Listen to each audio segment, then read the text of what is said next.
Langevin, if you would, talk about current legislative action or proposals in the House and where you stand on them. Sure.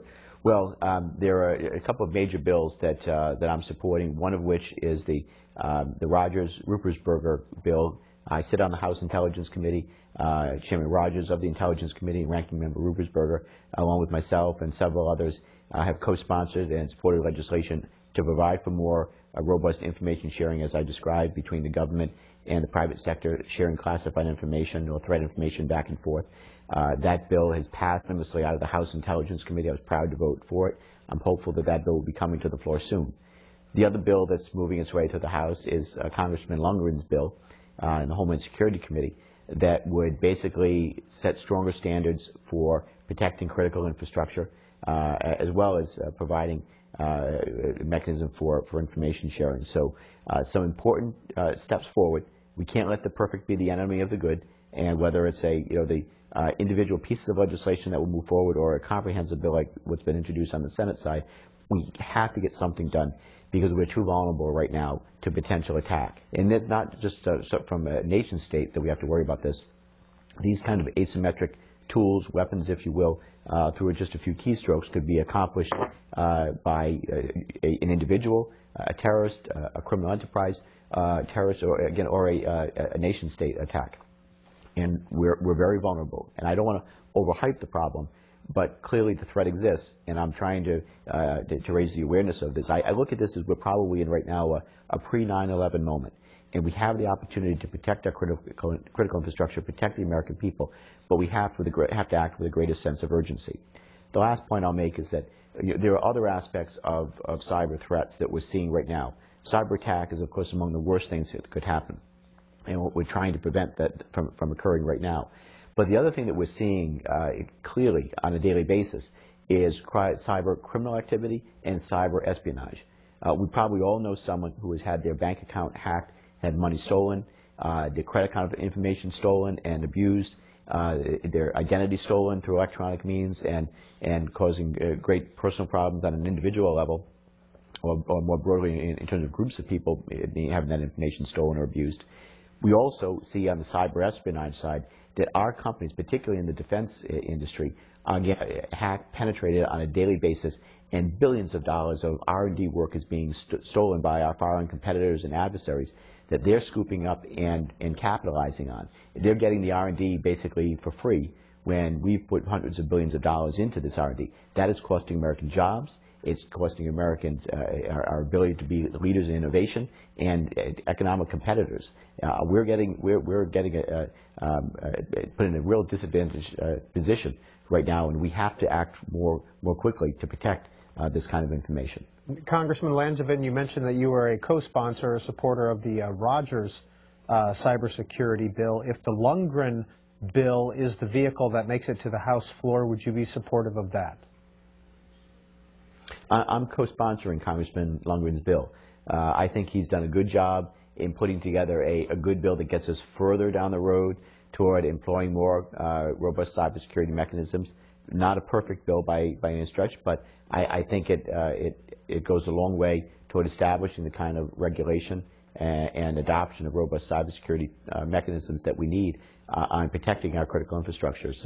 Congressman Langevin recognizes that our electric grid in particular is vulnerable, and the owners and operators of our critical infrastructure, in particular in the electric grid sector, are not moving fast enough to adopt these kind of robust cybersecurity tools in many ways because they're putting profits over the safety and security of the American people. I think that that's wrong, and we're going to press them harder. What's the timetable that you foresee for action in the House of Representatives? I'm hoping it's going to happen over the next couple of months, that we would see one or both of those bills, either the Rogers or the Lundgren bill, be brought to the floor.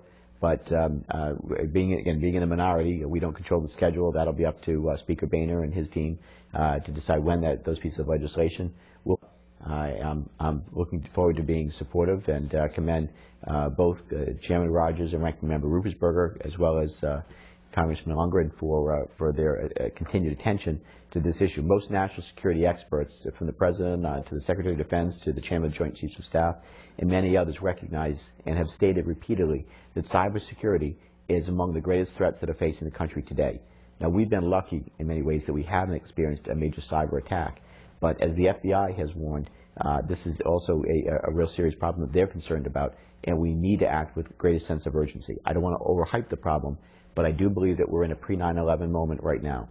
And on the other side of it, as I outlined, we're already seeing a great deal of activity among cyber criminals that are preying on vulnerable citizens and companies, as well as espionage, cyber espionage that's taking place at the criminal level, at the corporate level, and at the nation-state level that's costing us jobs and economic competitiveness. And this should be a wake-up call to the American people.